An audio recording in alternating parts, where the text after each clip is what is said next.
अगर है अपनी सेहत से प्यार तो करें सब्सक्राइब माय उपचार और बेल आइकन दबाएं हर दिन हेल्थ टिप्स पाने। नमस्कार, माय उपचार में आपका स्वागत है। आज हम बात करेंगे यौन समस्याओं के बारे में और इस बातचीत में हमारा साथ दे रहे हैं जाने माने sexologist doctor Shailendra Goyal. Doctor साहब, माय उपचार में आपका स्वागत है। धन्यवाद। यौन क्षमता को कैसे बढ़ाया जा सकता है और इसकी कोई दवाइयाँ आती हैं, और अगर दवाइयाँ आती हैं तो क्या इसके इस्तेमाल से कोई विपरीत प्रभाव पड़ सकता है? यौन क्षमता या स्टेमिना, मैं ये समझता हूँ ये एक मार्केट ड्रिवन टर्म है और समाज में ये चीज़ दोस्तों द्वारा या वेबसाइट द्वारा ये चीज़ और अपनी दवाइयों को बेचने के लिए इस चीज़ का मैं समझता हूँ ज़्यादा उपयोग है। अंबानी को भी शायद लगता है कि मेरे पास कम है, I will want to increase my money. तो same thing is about the stamina. हर कोई अपना सोचता है कि जो उसकी परफॉर्मेंस है वो अंडर है, उसको और बेटर करा जाए और बेटर करा जाए, लेकिन जो नेचुरल स्टेमिना है वो वही है। और जो दवाइयाँ आती हैं, मैं समझता हूँ कि यदि किसी को जिसका स्टेमिना नॉर्मल है तो उसको दवाई से कोई फ़र्क नहीं पड़ता है। तो इट इज़ नॉट कि दवाई उसके स्टेमिना को बढ़ा देती हैं। ओनली थिंग कि वो साइकोलॉजिकली उसे लगता है कि वो उसका स्टेमिना, उसने वो दवाई ली और उसका परफॉर्मेंस बेटर होता है। जिसको यदि 100 में 100 नंबर मिलते हैं तो और उसको दवाई दे के 100 के 102 नहीं करे जा सकते। हाँ, किसी का यदि परफॉर्मेंस कम है, 100 में उसके पास 90 हैं, तो हम उसको दवाइयों के उपयोग की ज़रूरत पड़ती है। तो दवाइयाँ, हर दवाई का कुछ ना कुछ साइड इफ़ेक्ट है, लेकिन आप प्रॉपर एक क्वालिफाइड डॉक्टर से यदि आप संपर्क करते हैं और वो जो दवाइयाँ देता है और वो जिस डोज में दवाई देता है, मैं समझता हूँ कि ये दवाइयाँ यूजुअली वेल टॉलरेबल होती हैं। डॉक्टर साहब, सेक्स ना करने से शरीर पे कोई प्रभाव पड़ता है? हाँ, ये बहुत इम्पॉर्टेंट बात है, सेक्स नहीं करना। जैसे शारीरिक ज़रूरत हम समझते हैं रोटी, कपड़ा, मकान, तो उसमें हम बात भूल जाते हैं सेक्स। रोटी, कपड़ा, मकान और सेक्स ये एक शारीरिक ज़रूरत है। जैसे किसी आदमी को यदि रोटी नहीं मिलती तो उसके शरीर पे फ़र्क पड़ेगा, मकान नहीं हो है और कपड़ा नहीं हो, तो सिमिलरली सेक्स है। तो सेक्स भी एक शारीरिक ज़रूरत है और यदि उस ज़रूरत का पालन बॉडी नहीं कर रही है तो उसके शरीर पे डेफिनेटली प्रभाव पड़ेगा। मेल्स के बारे में मैं कहूँ कि यदि जो एडल्ट मेल हैं उनका वीर्य बन रहा है और वीर्य यदि उनका बाहर नहीं निकलेगा तो वो बॉडी में रुकेगा, और कोई भी ग्लैंड का सिक्रीशन यदि बॉडी में रुक रहा है तो वो अंदर कुछ प्रॉब्लम करेगा। तो यंग लोगों में जितने भी यूरोलॉजिस्ट के पास जाते यंग मेल्स हैं तो उनको जो यूटीआई होता है या यूरिनरी ट्रैक्ट इन्फेक्शन होता है, तो उसमें सबसे कॉमन कारण जो है वो प्रोस्टेट इन्फेक्शन है। और उसका कारण मोस्टली ये है कि वो लोग सेक्सुअल परफॉर्म नहीं करते हैं या वीर्य को नहीं बाहर निकालते हैं। तो सेक्स ना करने से बहुत प्रॉब्लम होती है। तो sexual issues are important for life as like roti, kapda, makaan. Similarly females के लिए भी तो ये एक बॉडी का फिजिकल और मेंटल डेवलपमेंट है। Sex is a important part of life. ये काफ़ी गंभीर बात है, हमें और हमारे दर्शकों को भी इसके बारे में शायद से मालूम नहीं होगा। और डॉक्टर साहब, अपने पार्टनर को पूरी तरह से संतुष्ट करने के लिए और उन्हें ऑर्गेज़म की प्राप्ति कैसे दिलाई जाए, इसके बारे में कुछ बताइए। ये चीज़ भी इम्पॉर्टेंट जो आपने सवाल पूछा है, क्योंकि जब मोस्टली हम लोग जब सेक्स कर रहे होते हैं तो हम अपने सेटिस्फेक्शन को देख रहे होते हैं कि हाँ मेरा सेटिस्फेक्शन हो या मेरा ऑर्गेज़म हो गया या मैं 30 मार खा हो गया कि मैंने ये कर लिया। लेकिन हम ये बात को भूल जाते हैं कि हमारे पार्टनर का सेटिस्फेक्शन कैसा होता है।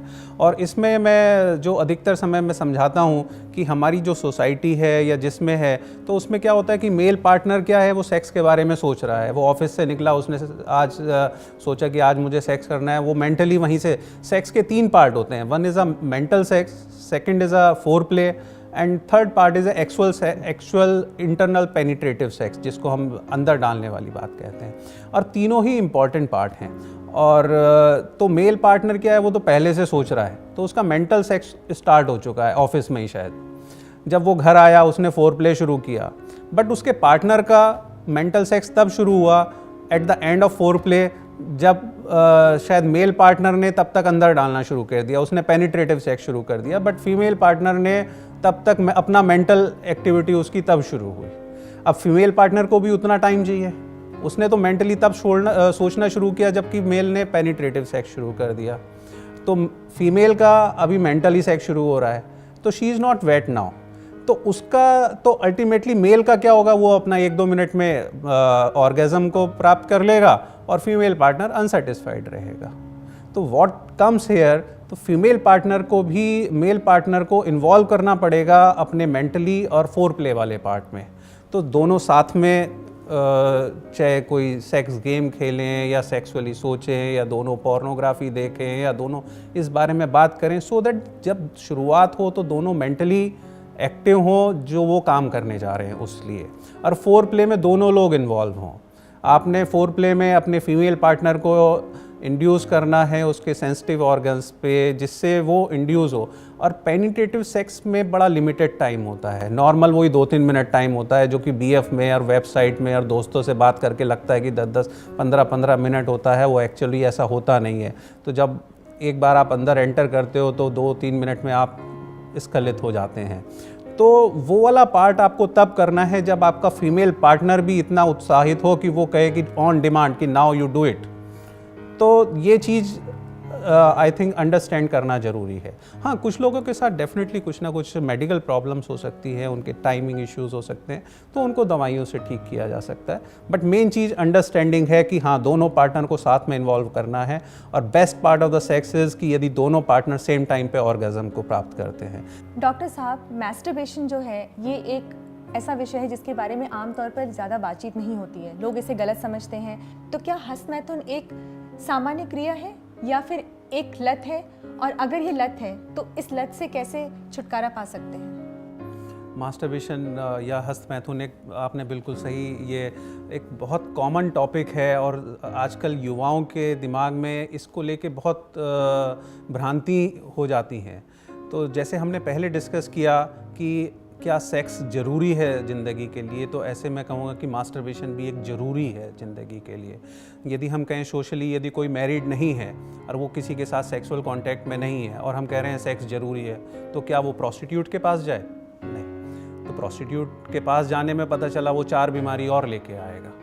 तो masturbation is the one thing, if the person is not married, यदि वो शादीशुदा नहीं है, तो वो अपनी सेक्सुअल पावर्स को कैसे रिलीव करेगा? क्योंकि यदि जब तक उसका वो सीमन रिलीज़ नहीं होगा, ऑर्गेज़म नहीं होगा बॉडी का, तो वो सेक्सुअल डिज़ायर और ये सब चीज़ें यदि वो नहीं करेगा तो वो कहीं ना कहीं गलत रास्ते पे जाएगा। तो masturbation is a good thing कि इस तरीके से वो अपने ऑर्गेज़म को, सीमन को या अपनी जो बॉडी की जो सेक्सुअल फीलिंग्स हैं उनको वो रिलीव कर सकता है। तो masturbation is a good thing, it is not a bad thing. The bad thing comes with the name, कि हम ये समझते हैं कि ये चीज़ गलत है, तो वो जो हम उसके साथ हमने बैड थिंग अटैच कर दी है वो गलत है। तो होता क्या है कि मास्टरबेशन सब कर रहे होते हैं, मना सब करते हैं कि हम नहीं करते हैं, या जब करते हैं तो उसके बाद एक गिल्ट फीलिंग आ जाती है कि हमने ये क्या गलत कर दिया, और जब वो सोच लेते हैं कि हमने क्या गलत कर दिया तो उसके बाद प्रॉब्लम होनी शुरू हो जाती है कि मैं वीक हो गया, मेरा ब्लड प्रेशर डाउन हो गया, मेरे हाथ कांपने लगे, मैं कमज़ोर हो गया। तो ये सब जो फीलिंग्स आती हैं ये इससे आती हैं क्योंकि हमने ये समझा कि ये बात हमने गलत कर दी। तो मास्टरबेशन प्रॉब्लम नहीं है, प्रॉब्लम ये है कि हम मास्टरबेशन को गलत समझते हैं।